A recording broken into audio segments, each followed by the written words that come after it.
Now you can go back to where you belong.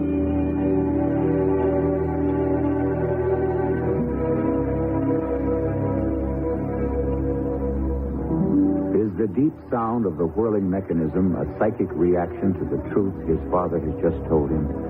Is there really a space voice calling to him?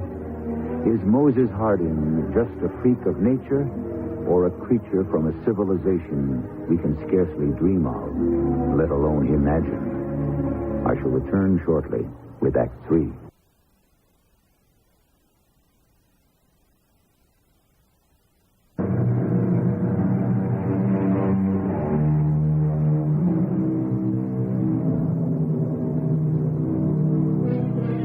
Out of the night comes the strange, high whine of the spinning disk from the beyond. Out of the roar and buzz of its revolving mass comes the deep, compelling voice from an alien presence. The words are reassuring, but are they to be believed? And how will Moses Hardin react to the voice's offer? Or is this all a dream in the mind of a tortured young man who has lost his mother and is about to lose his father? You have no place here, Moses. Come home. I can't. Why not? He needs me. Who? My father. What is a father? There is no such thing. He brought me up. He sacrificed everything for me.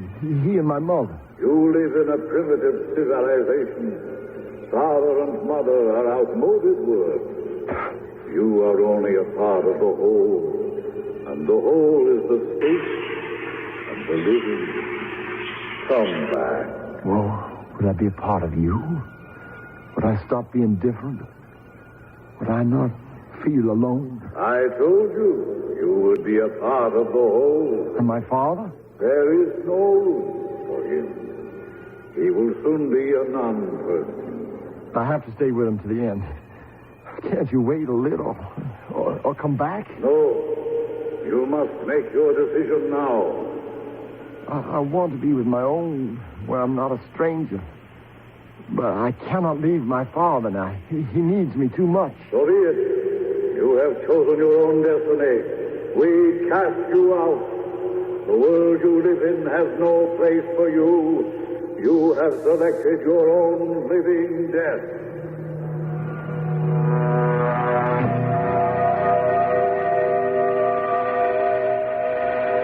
I'm awake in the inadequate bed, as all beds are inadequate for my height. I'm in a cold sweat from the dream.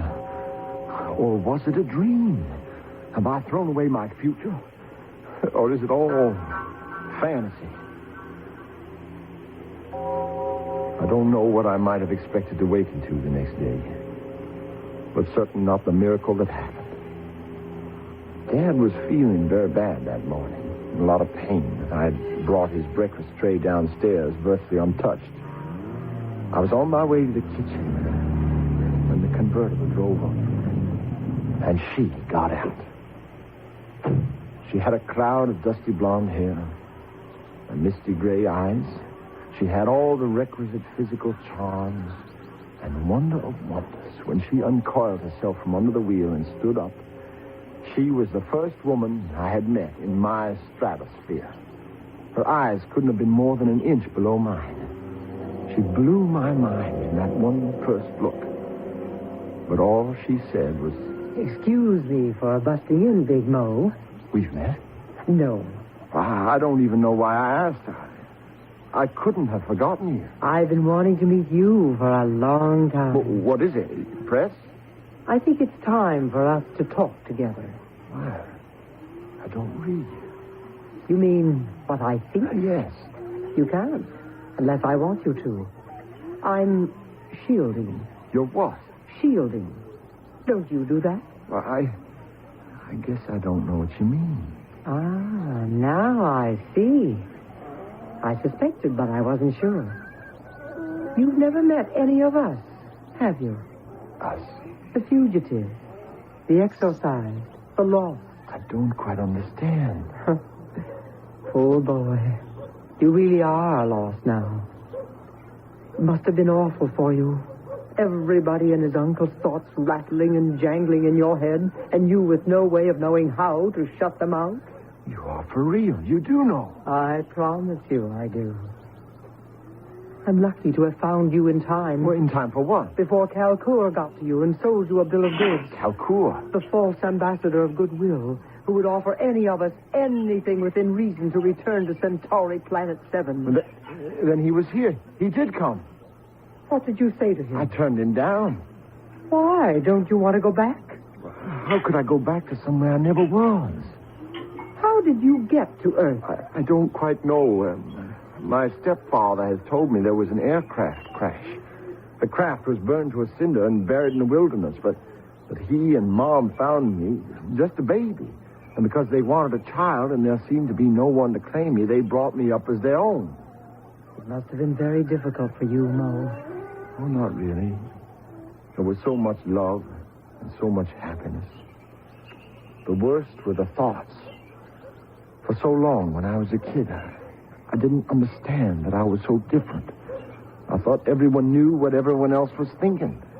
Why, it got me in a lot of trouble till I realized that I was the only one who did. Well, that would have been enough to set me apart, but by then, I'd started to grow. When does it stop? I mean, when do we... We're not all that peculiar, Mo.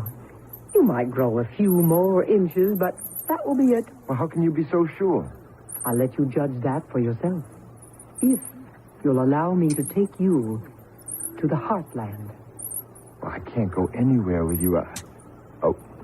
What's your name? I'll unshield my mind and think of it, so you may read it for yourself. Andaria. Is that all? In the world we came from, one name was enough. I wonder what mine would have been. It doesn't matter. If you come with me, you shall be anointed and given a new one if you want. I told you, I can't come with you. Why not? I can't leave my father. He's dying. Bring him with you. We will welcome him in. He can't be moved. And I cannot stay. I'm already overdue. They're waiting for me. Who? My people. Our people. Oh, don't leave me, Andaria, please. I must. Walk me to the car. Oh, where is the Heartland? How do I find it? What is it? It's the valley where most of our people landed in the Great Migration. What migration? Hymenopters came in swarms by the billions, swallowing most of us in clouds of poison gas and striking us down with death rays. We were a peaceful people, without weapons of war. And to save our civilization, we had to scatter all over the universe. Many of us landed here on Earth, our astrofuel exhausted. The bulk of them landed in the valley of the Heartland. Before you go, you must tell me how to get there. I can't, Mo. When you are ready to come, one of us will read the signal and come for you. Goodbye, Mo. Wait a minute, Andaria! Andaria! I would have jumped in my own car and followed her. But at that very minute, my father cried out for me. And I went instead to him. He was in pain, and I gave him his medicine. He didn't wake until dinner. But afterwards, he perked up some, and we talked long into the night. I know you've always been special, son. And we had no right to you.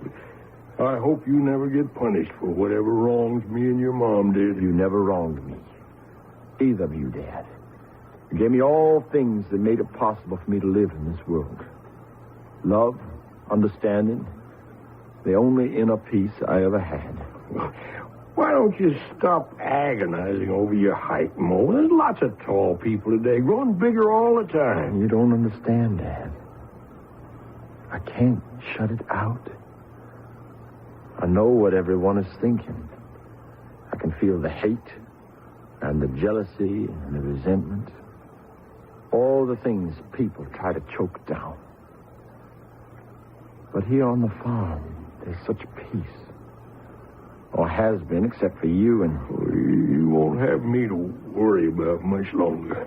Now, don't feel sad. I'm going to join Ruth. Well, you worried me. What about this fella, Camelot, could take you back where you came from? Maybe you should go with him. And Daria says he's the enemy. Well, how do you know you can trust her? And you don't even know how to find the valley. But if that's where I belong, I'll find it. And wherever I am, your mother and I, we'll pray that you do. I love you, son. Good night.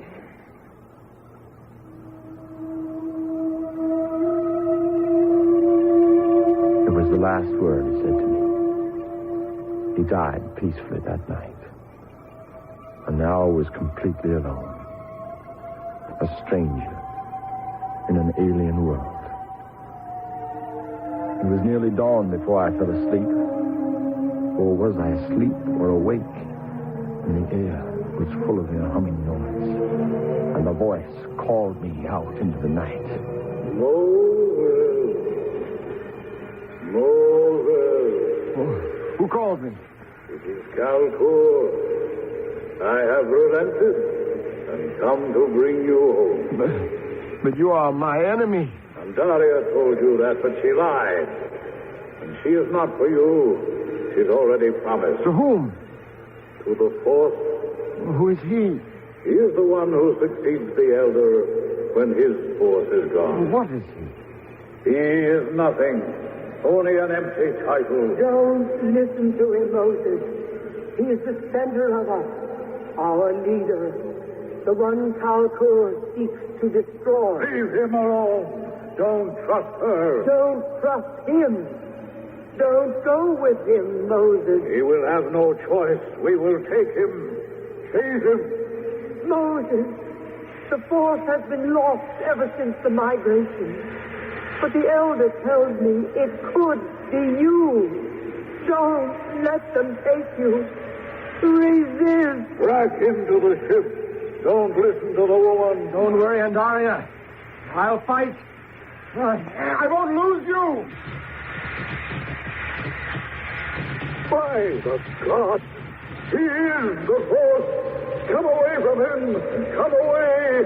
We have no weapons to stand against the force.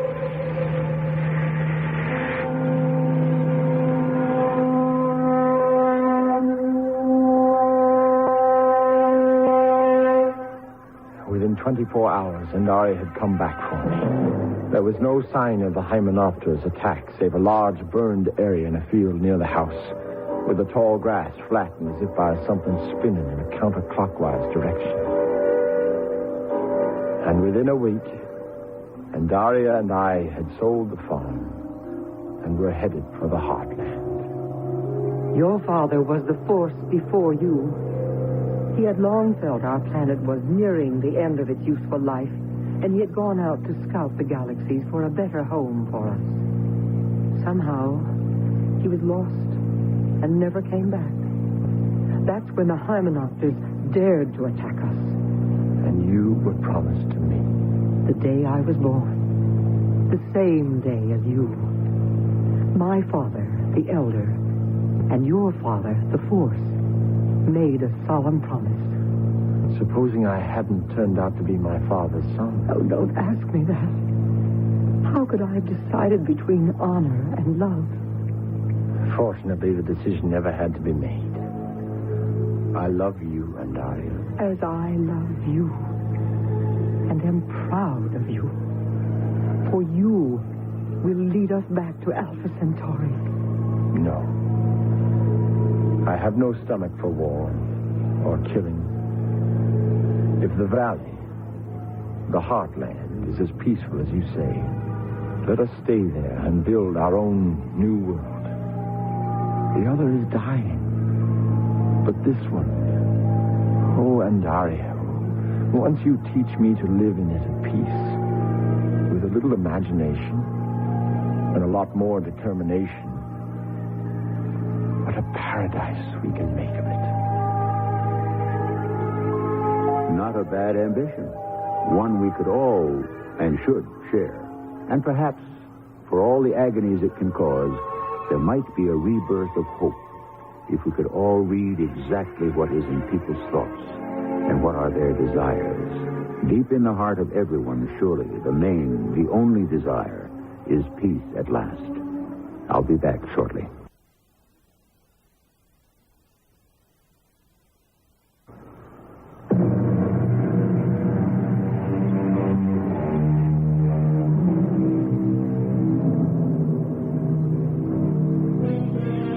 No matter what one may think in the cold light of day, the night is the time when the horizons of the mind expand. Listen on a fall evening to the crickets, the birds, and 1,000 rustlings of small hidden animal and insect life. A whole myriad of worlds within worlds. Then look up to the stars and the infinity of our universe. You know that somewhere out in the stars there must be other life. Has got to be. I wonder if it will cross our paths in this century. Our cast included John Deal, Joan Shea, John Lithgow, and Ian Martin. The entire production was under the direction of Hyman Brown.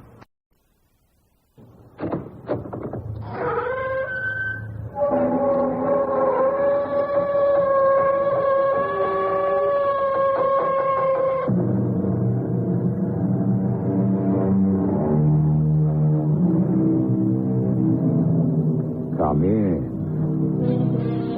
Welcome. I'm E.G. Marshall. Today you'll meet those without a country or nationality.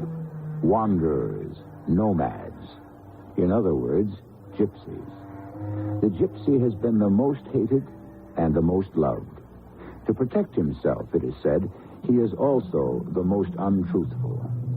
Incorrigible, beguiling, living by his own code, gypsies first. You don't think someone could have deliberately poisoned Margaret? Well, it's possible. But how or why, I don't yet see. Of course, there's another possibility. If we find she was poisoned, it could have been an accident. An accident? How? The poison might have been intended for someone else. Do you mean for me?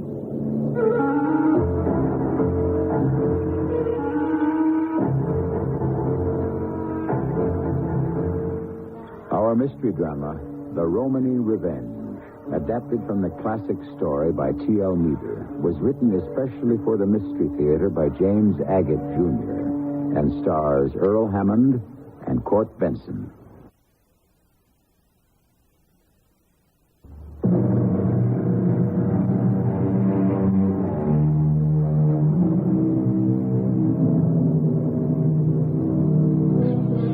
Money may not be the root of all evil, but from it certainly can stem jealousy, vindictiveness, bitter resentment, and even hatred.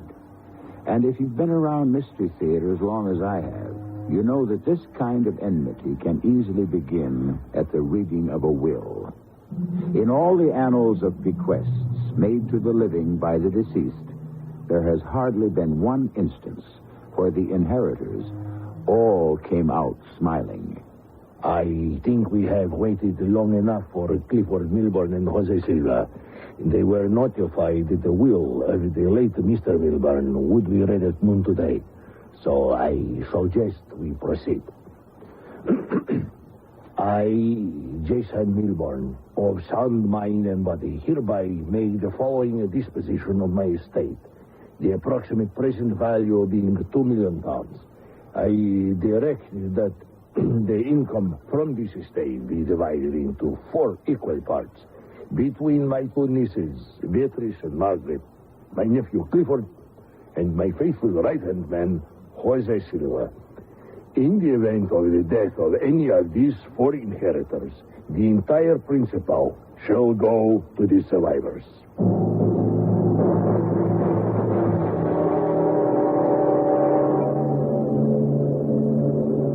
I beg your pardon. Do you happen to have a match? Match? Oh, yes, certainly. You'd better shield it well to light that pipe. There's quite a stiff breeze coming across the deck. Oh, thank you. Excuse me, but haven't we met before? No, I don't believe so. Yes. Aren't you Dwight Mason? Why, yes, I am. William Harrow. Don't you know me? Weymouth School. Bill. Yes. Bill Harrow. Well, it's been, oh, no, don't tell me, 20 years? Yes, just about. We were both, 14 when we graduated. What do you do here on a ship from Rio to Southampton? My wife's uncle died, and we went to Rio for a couple of weeks for the reading of the will. Now we're going home. And you? Well, I'm with the London Police, Special Investigations. I've always wanted to go to Brazil, and as luck would have it, I was assigned on the diamond smuggling case. Wait till I tell Beatrice an old school friend turned out to be a detective. Oh, you've got to meet her, Dwight. Oh, happy to. Now you know about me. What have you been up to? I sell insurance. We live in London. Oh, that must be a good business. Beatrice really got quite an inheritance. Oh, well, at least I hope she will. Meaning? There are 4 beneficiaries. 2 didn't show up. Beatrice's brother, Clifford, and a man called Jose Silva. That's her uncle's right-hand man. I see. Who was the 4th beneficiary? Oh, Beatrice's sister, Margaret. Well, she's on board, too. She's older. You'll have to meet her, Dwight. She never married. Willie Harrow. Are you playing matchmaker? Willie Harrow. No one's called me. That's in school. Here comes a lady I do not want to talk to. The world's worst chatterbox. Oh, darling, I've been looking all over the ship for you, Mr. Harrow. Oh, what an exquisite day to be on the sea. Yes, Madame Magda, this is an old friend, Dwight Mason. Madam. Madame Magda is a very famous beautician in London. Oh, are you a friend of this man with such a beautiful wife and sister-in-law? Isn't this a most glorious day? The sea, the sky, not a cloud. And how is Beatrice this morning, Mr. Harrow? And your young, poor sister-in-law with that terrible toothache? Is it better than it was in Rio? I should explain to you, Dwight, that by happy coincidence, Madame Magda was staying at the same hotel as Margaret and Beatrice and I in Rio. And one day Margaret had this awful toothache, and... Of course you can imagine, Mr. Dwight. Mason. Mason, being in a foreign country with no knowledge of doctors, who to see and so forth. I know Rio. It is my second home. So I took Margaret to a famous dentist I know. I know all the best doctors, Rio, London, Paris, everywhere, darling. So she is all right again, Mr. Harrow?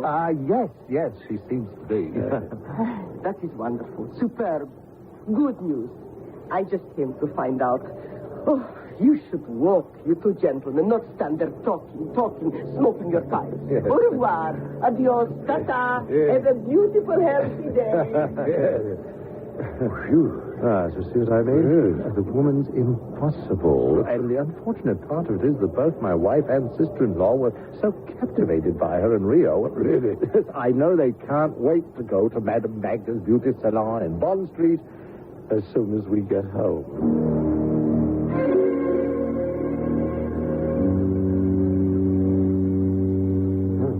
Bad luck, eh? For 3 days, bright sun, calm seas. Now this fog and rough weather. I hadn't counted on this. Lounge is tilting so badly we can't keep the chessmen on the board. I'm afraid to put my whiskey glass on the table. Yes, and we're deprived of the company of our 2 lovely ladies. They've both been under the weather since dinner last night. Well, I hope this fog won't delay our return. You police are all alike. You're workaholics. Well, I admit to that. Funny, your sister-in-law, Margaret, was saying the same thing to me. But it's the only way of life I know, Bill. Investigating crime isn't a part-time job. It can't be done so long as there are full-time criminals. Which one of you gentlemen is Mr. William Harrow? Oh, I am. I'm Dr. Grace, ship's doctor. Will you be good enough to come with me, sir? What? Is it my wife? Is something wrong? Please, come with me. Dwight, I want you to come along, too. No. Just yourself, Mr. Harrow. I think it's better. If there is something wrong, Mr. Mason is a special investigator with the London police. The police? Oh, yes. That might be a very good idea.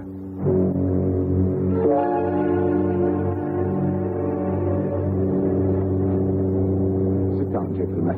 I do not wish to sit down. Now, what is the matter, Doctor? Where is my wife? Is she here? She's perfectly all right. She's in her cabin. I gave her a sedative, and the nurse is sitting with her. The nurse? Well, what is it? An hour ago, I was called to go to your cabin. Your sister was violently ill.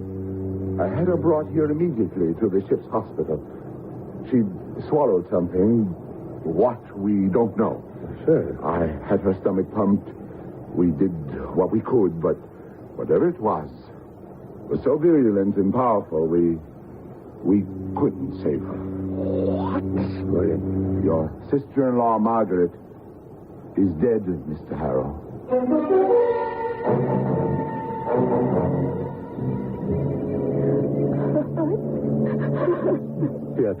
Beatrice, darling, you must try and get hold of yourself. It's 2 days now that Margaret's been gone, and what good does it do to keep crying like that? We all loved her very much. Oh, please, sweetheart. I'm all right now. I'm sorry.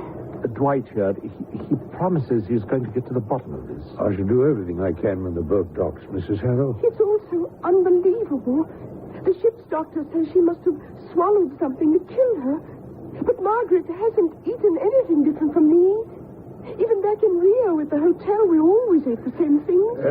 Was your sister on any medication? That's just it.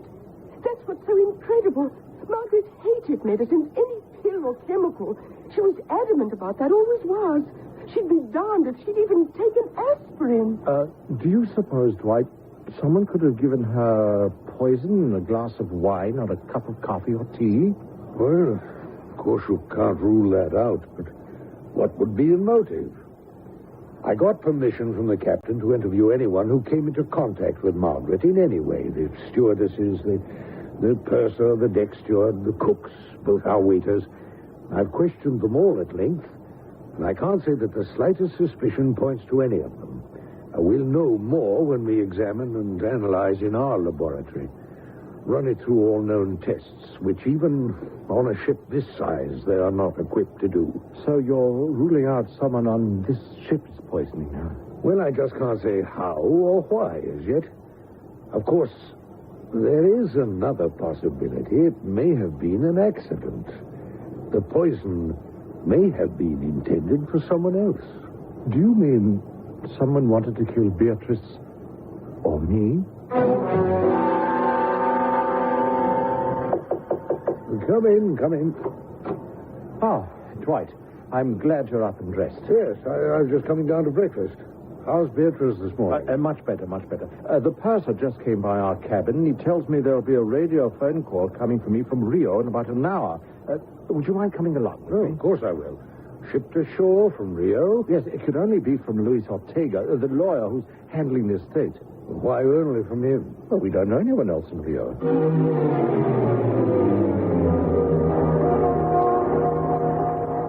Is that you, Mr. Harrow? William Harrow? Yes, it's me, Mr. Ortega. Can you hear me? I can hear you quite well. It's good. We can both hear each other. What's happened? Tell me first, Mr. Harrow, how soon does your ship arrive in Southampton? The day after tomorrow. Why do you ask?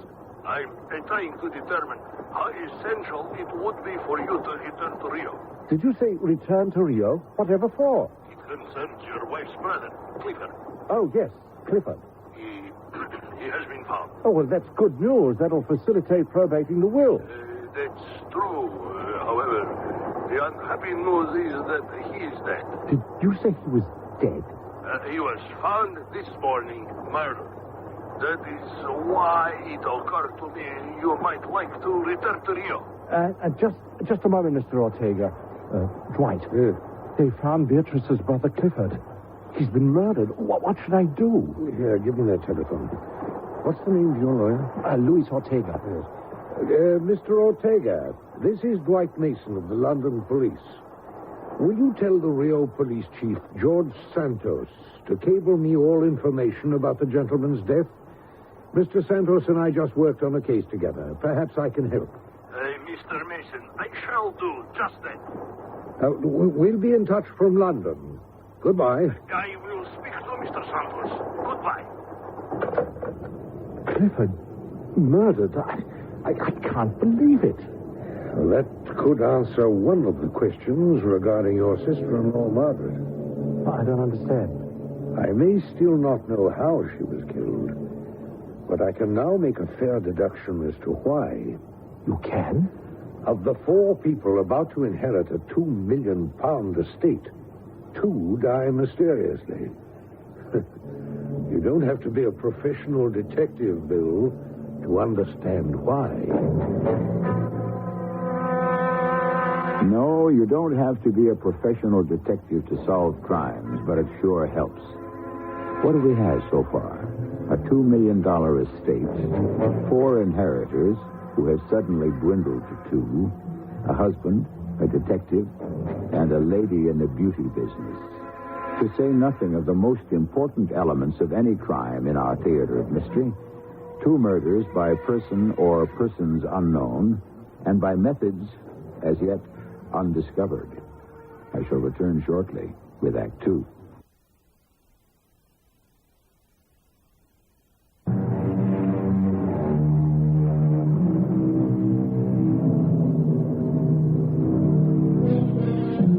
Plautus, the ancient Roman dramatist who inspired even Shakespeare, once said, "I hate gold. It has persuaded too many men in too many matters to do evil. And evil it is, surely, to kill for money. And evil it is that our London detective Dwight Mason is tracking down with all the scientific resources the police can command. And to what does the trail lead? A dead end. We took samples of your late sister-in-law's blood, ran it through every known toxology test, checked it against every known poison. It could not be identified. How strange. No, not really. There are hundreds, probably thousands of unknown poisons. Some derived from as innocuous a substance as the leaf of a rhubarb or the berry of a mistletoe. Well, what do we do now? Well, we'll wait and see. I expect some details as to how your brother-in-law was killed in Rio.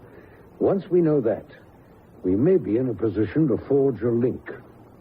How's Beatrice, your wife? Well, as well as can be expected, I suppose. This is the first day she's gone out for the afternoon on a little shopping spree. Now, everything is further complicated by her brother's death. What did you tell her? Well, I said I didn't know very much, really. I skirted around the cause of his death because, in truth, I don't know. I implied it must have been an accident. A car, maybe, or something could have happened to Clifford while he was in swimming. You know, he loved swimming, you know. I certainly didn't say anything about a murder. Oh, I'd better get that. Beatrice may have forgotten her key and can't get in. Well, I shall be going now. I'll be in touch the moment I have more news. Shall I call you a cab? Oh, no. There's a police car waiting outside for me. Oh, good. I'll see you to the door, then. Oh, Mr. Harrow, how are you? I've been so worried. And Mr. Dwight. Mason. Oh, Mason, yes, forgive me. The both of you again. I simply must talk to you. May I come in? Well, we were just going out, Madam Magda. All the better. May I persuade you to come to my shop on Bond Street? You said you would visit me. I remember distinctly. You said you would bring your adorable Beatrice just as soon as you could. Well, my wife hasn't felt much like going out. Of course, darling. May I come in and have a little chat with her?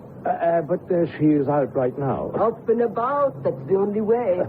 Look, do you have a moment to stop by and visit me in Bond Street later this afternoon, perhaps? Well, I don't know. I mean, I'm not likely to want facials or massages. Oh, darling, you never know.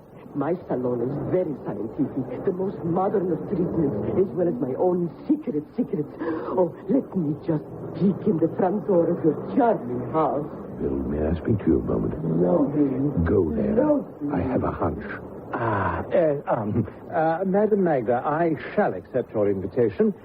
Where on Bond Street are you? Oh, number 193. I've got to go, Bill. See you soon. Goodbye.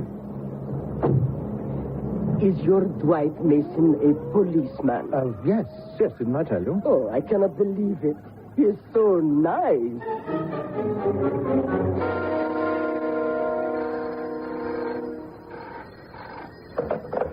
Special Investigations Department, Mason here. Ortega, Mr. Mason, from Rio. Hello there. Any news about Clifford Milburn's death? That's why I call you. ask Police Chief Santos to cable you, but he's going to write. For me, I couldn't wait, since all this affects the will of Jason Milburn. Hold on, Mr. Ortega. I'll have my assistant take all this down. Mansfield, pick up extension 2, will you? All right, go ahead, Mr. Ortega. Mr. Clifford's body was found in a funeral pyre, burned to death. He had been shot in the head. Shot, funeral pyre, burned to death. You got that, Mansfield? Ortega, any clues so far? A piece of wood with a pointed end near the body. It had Mr. Clifford's head on it. Carved into this stake was 4 words. Wooden stake, 4 words, yes? And the words are, Por la Puri Dai. For the Puri Dai, whatever that means. And no other clues? No, absolutely nothing. The bullet is being examined.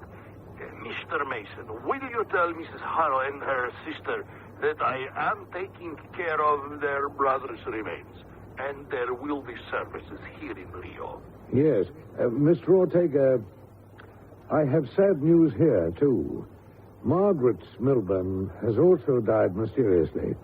She was stricken on the ship going back to Southampton. This is very serious. Yes, I know. Now there are only 2 people left to inherit the estate. Mrs. Harrow, who is here in London, and Mr. Silva, whom I presume is still in Rio. If I were you, I should warn him to be very careful. And don't be confused, darling Mr. Harrow, by all the rows of bottles and ointments in this room. Each has its own magic. Well, your whole place is most impressive, but I don't see any clients. Never on Mondays, unless I have special personal clients. Now, through this door, in here, we give the facials. Nothing but facials. Now, don't you believe your little Beatrice will be happy here? Well, I suppose so. She wants to. What woman does not? Now, the pièce de résistance. This door opens to our private lift, which takes us up to the roof. This is one of the best-kept secrets of my salon. If you came any day but today, there will be so much traffic on this tiny lift. Oh, I have seen clients waiting in line to be taken to the roof. Here we are, Magda's own roof garden. Over your head, a little piece of English sky, and all around, for privacy, I have put trees. Now, do you believe you're in the middle of London? It's amazing. It's like a piece of country. You can scarcely make out the roof next door. Because the hemlocks are hiding. You see, the lift is hidden in a big rock, and everywhere on the ground, flowers growing. My clients can relax here, and no one can see them. Magda, you have a great deal of imagination. That is why people come to me.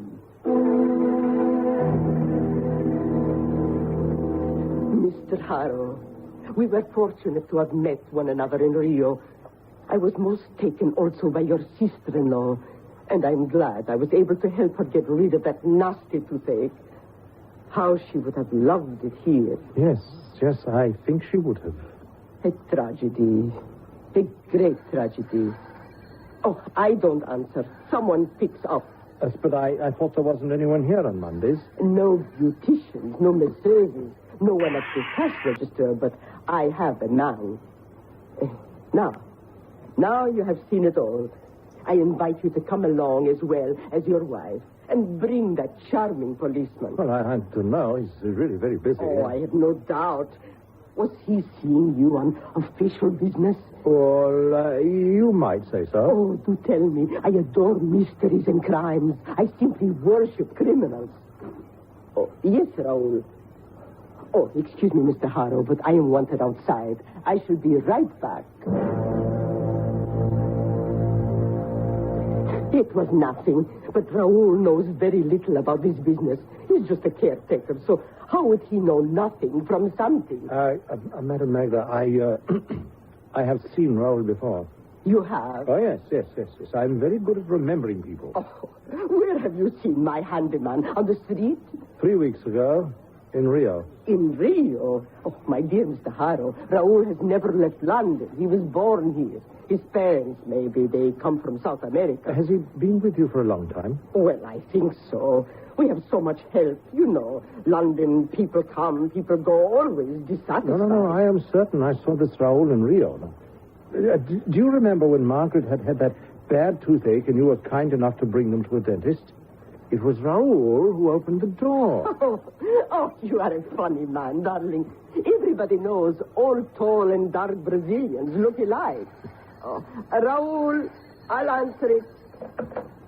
Hello, Madame Magda speaking. Is Bill Harrow there? Oh, just a moment. It's for you. Oh, really? Oh, who knew I was here? Hello? Bill? Oh, Dwight, what's up?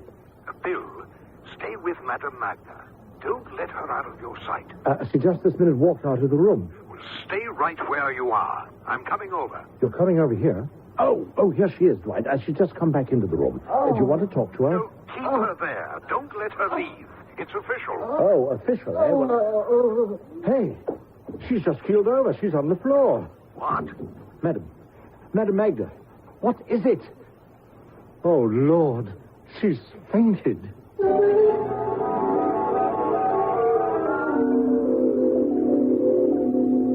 you reach your house, Bill? Yes, finally. Beatrice had just gotten back from shopping. She'd lost track of the time. I told her we were at the hospital in one of the private consulting rooms and all about Madame Magda fainting, and I'd be home as soon as I could. What did you find out? She's been poisoned. An extremely fast-acting toxicant. What? Well, doesn't that beat all? How is she now? She's doing all right. I was told there wasn't enough in her system to be injurious. Well, then if she's all right, I'd really like to get home. I've got to keep watch over Beatrice. You understand. Are you quite sure, Bill, that Madame Magda never left your side? Well, she went out only the one time, just when you called. The caretaker called her out of the room. You know, it's a funny thing, too. I told her he was the spitting image of a man I saw in Rio. Bill, I don't want you to misconstrue what I'm going to say, but will you promise me not to leave London for the present? I don't understand you. Do you think we're in some danger? Beatrice? Well, it's possible. A great part of a detective's work is following up on hunches. And what are hunches? The average of your experience. I have a hunch what this poison might turn out to be.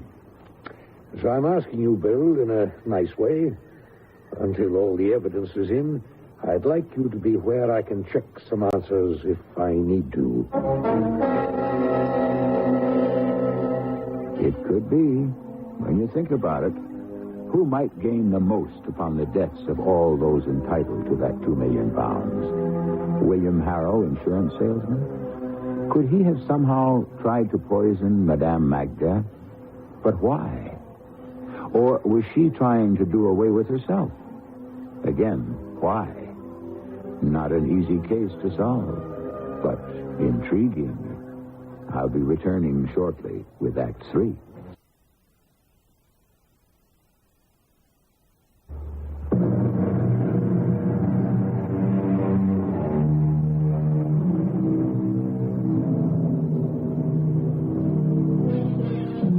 You all know the joke about how does a gypsy cook a chicken? And the recipe begins with steal one chicken. But that's not the whole truth. Gypsies do have their own ethical code. A Serbian gypsy commits a felony if he steals from someone poorer than himself. If an English gypsy takes something he doesn't need, that is a crime. Why am I talking about gypsies in this tale of death and poisoning anyway? You know me well enough by now to know I kid you not. There must be a reason. Am I tipping you off to a solution? Back now to the hospital. Bill, I am not singling you out for suspicion, believe me. I've just had word from Rio that when they found your wife's brother, he'd been dead for a month. Yes, I see. And I was in Rio at that time. Well, not only you, so were Beatrice and Margaret.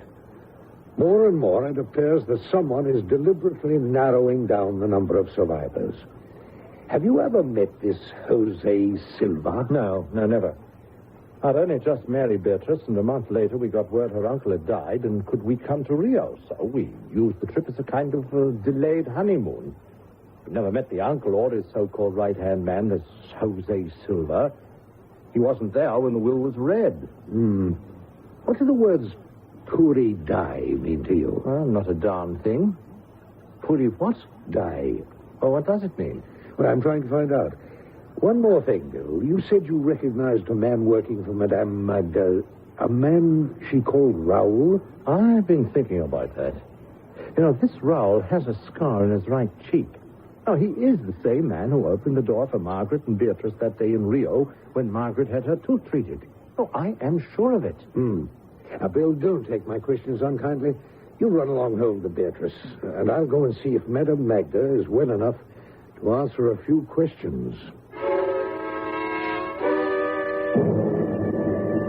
Madame Magda, may I come in? Why, it's that charming policeman, Mr. Mason. Please do come in. Yes. Well, the doctor said you were awake and able to talk. Able to talk? I am always able to talk, darling. Tell me, what happened to me? Well, that's what I was going to ask you. Well, I felt dizzy, and the next thing I know, I am in the hospital. What is going on? You may have been poisoned. You are joking. Who would poison Madame Magda? I haven't an enemy in the world. Madam, what were you doing in Rio? Enjoying the sunshine. You went halfway around the world for sunshine? I would go all the way around the world for sunshine if I had to. This poison which you say brought me here, could it have killed me? I don't know yet. Generally, any poison can cause death if you take enough of it. But why? How? When? Mr. Mason, I do not know.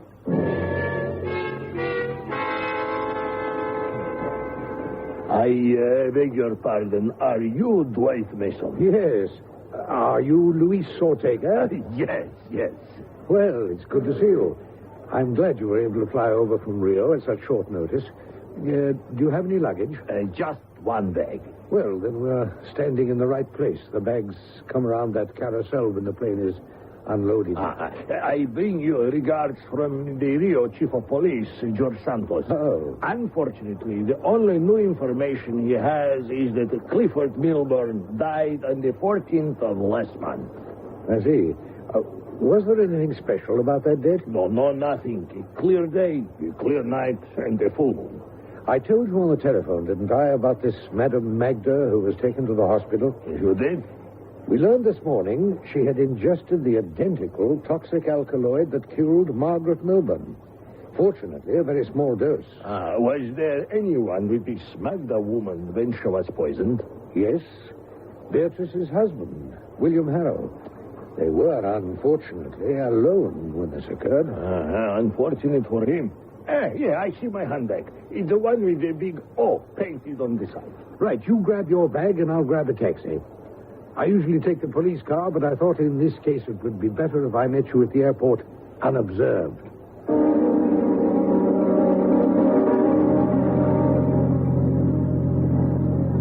Mr. Ortega, I need your help.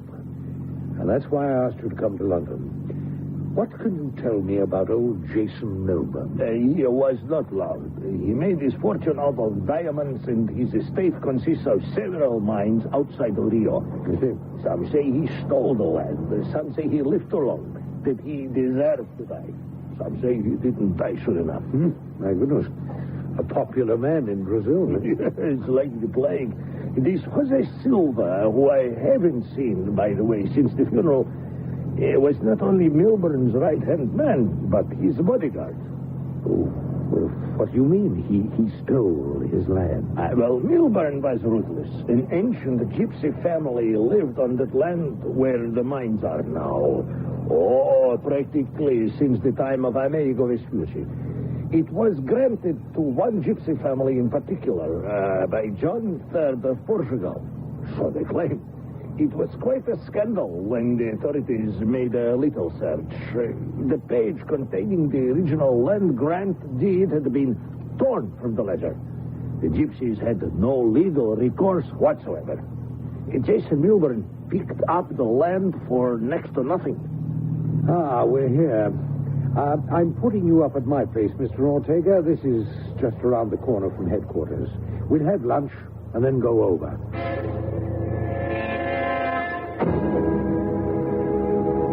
Mr. Mason, it's all coming together.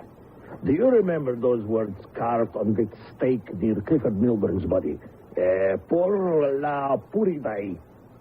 Look at this. Puridai is their name for the matriarch of the tribe. So, it meant his death was done for the tribal mother. Let's pay Mr. and Mrs. William Harrow a social call.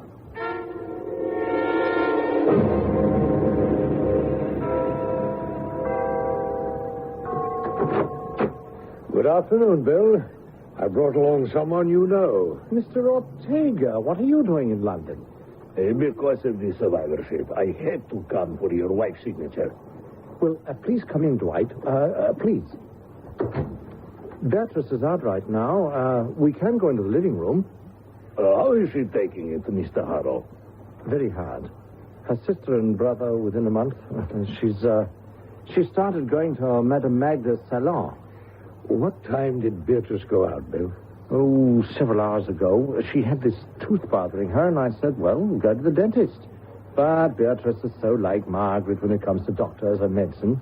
She just won't do it. She'd rather suffer. Beatrice? Beatrice, is that you? Yes, it's me. Why, Mr. Ortega, this is nice. Would you like some tea? And Mr. Mason, it's Old Home Week. Yes, I've already offered some whiskey. How are you feeling now, sweetheart? How's the tooth? Oh, you'll never believe this, but it's all right. It's fine. Yes, I hope it doesn't act up again. You know, I wish I know, darling. I should go to a dentist. I've done something better. I suddenly remembered that when we were in Rio and Madame Magda took Margaret and me to this marvelous dentist, well, there I was at her shop taking a facial. So I asked her and she said, who do you think is visiting me upstairs? The dentist from Rio. So he looked at my tooth, gave me something to kill the pain, poked about in there, and the rest of the afternoon was sheer pleasure.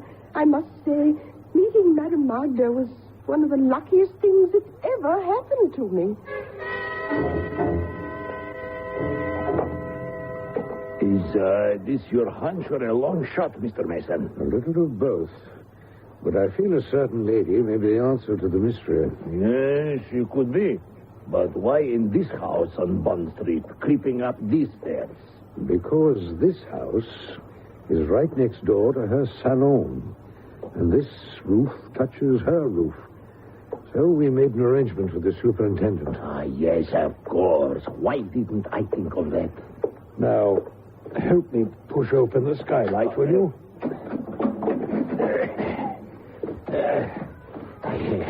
I have never been on a London roof before. Listen to that peculiar music. Where is it coming from? Over there. You mean behind those trees? Yes. That's Madame Magda's famous roof garden. Let's walk to the edge of this roof and take a look through those trees. Yes, with this full moon, that shouldn't be difficult. Have a look at that. Yes. I see two figures.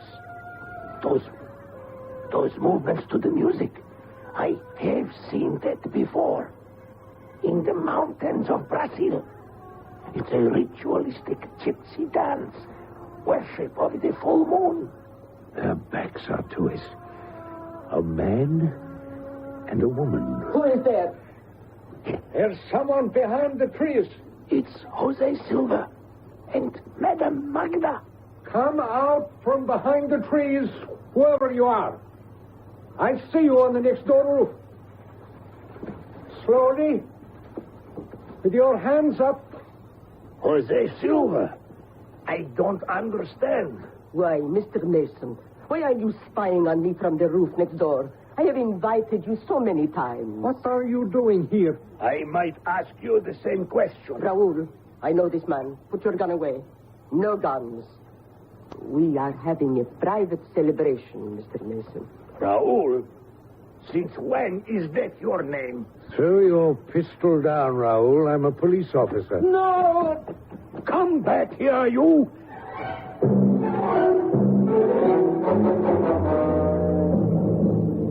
Will you explain to me, please, what I am doing here in your police headquarters? Madam Magda, I'm detaining you on suspicion of the murder of Margaret Milburn. What are you talking about? Me? Murder? Don't be ridiculous. Where did Jose Silva go? You mean after he made the lift take him downstairs? I have no idea. Madam, are you the Puridai of a gypsy tribe? No.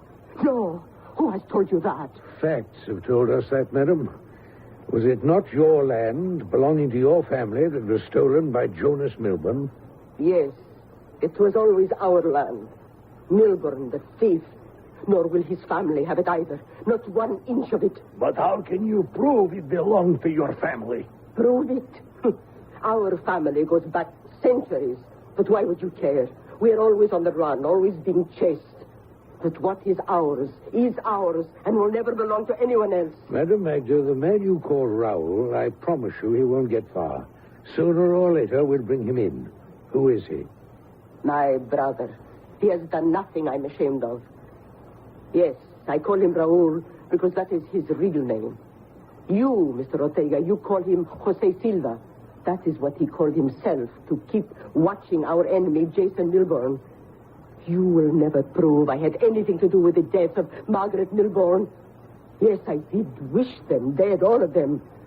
But Madame Magda raises no hands in violence against anyone. And on your roof in the moonlight, what were you and your brother celebrating? Who said we were celebrating anything? You did, madame. Perhaps we were. Yes, why not? I admit it. We were celebrating, at long last, justice.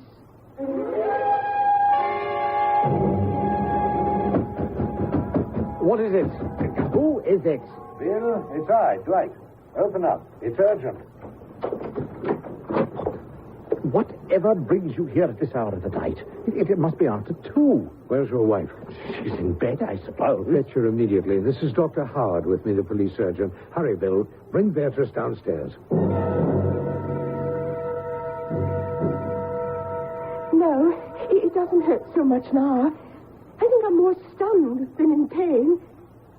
I must say, having a tooth pulled in the living room of one's own house at 3 o'clock in the morning by a police surgeon is quite an experience. In that filling Dr. Howard removed from your mouth, I wouldn't be at all surprised if we didn't find the same poison that caused the death of your sister. She, too, had a filling made by that same so-called Brazilian dentist in Rio that took care of you not 12 hours ago. A filling? Poisonous? Yes, and covered with gutta perca, which wears away when you eat. Who knows when this poison would have been released into your mouth, Beatrice? But, Dwight, it doesn't make sense. Didn't you tell me the same poison was swallowed by Madame Magda? She's a clever one. Yes, she did take some. But only enough to land her in the hospital. But why? To throw us off the trail. Well, when did you decide that she was the mastermind? At midnight tonight. Luis Ortega took one look at this Raoul on her roof garden and said, "That is Jose Silva." And then I knew. Silva was to be the sole survivor, the sole inheritor. The poison had been placed into your wife's tooth. It was only a question of time, and so they were celebrating in their gypsy ritual the final and total revenge against Jason Milburn. And all because gypsies have been cheated and slaved and even put to death over the centuries, just because they were gypsies. In this case, though, unfortunate that Madame Magda and her brother had to find justice by using the same unjust means used for so long against them. The great Miguel de Cervantes has written, "Having learned early to suffer, we gypsies suffer not at all. The cruelest torment does not make us tremble. We shrink from no form of death. But our oppressors should beware, for one day there shall be a Romany revenge. I shall return shortly.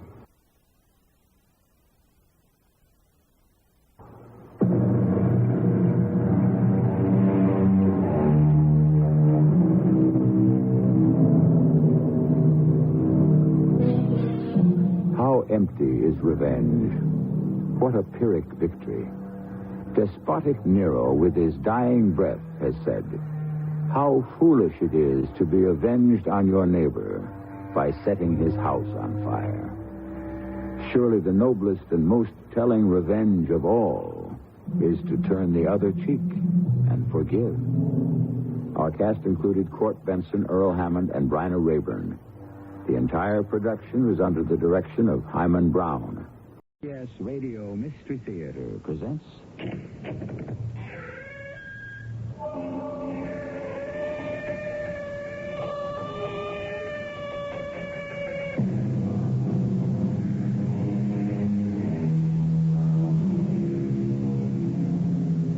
Come in. Welcome. I'm E.G. Marshall. From the second book of Samuel... Place this man in the forefront of the hottest battle, and then draw back from him, that he may be struck down and killed. Yes, some 3,000 years ago, a mighty king sent these secret instructions to one of his frontline commanders. It's quite an old drama by this time, but not surprisingly, it's revived quite often. The original cast consisted of David, Bathsheba, and Uriah, the Hittite. But who can say for certain how many others have also played those roles? I won't leave Ernie. Why not? You don't love him. I don't believe in divorce. Oh, well, suppose he were to leave you. He would never leave me. He would, Beatrice, if he were dead. What are you saying? You know what I'm saying. Oh, no, never. Just give yourself a little time to get used to the idea.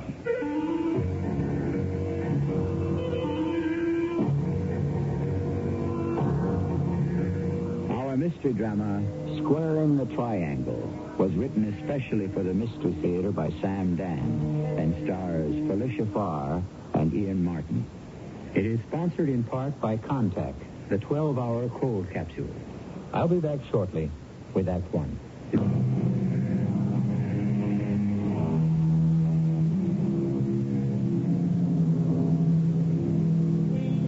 In days gone by, the king, the chieftain, whatever he was called, was the all-powerful one, whose word was law.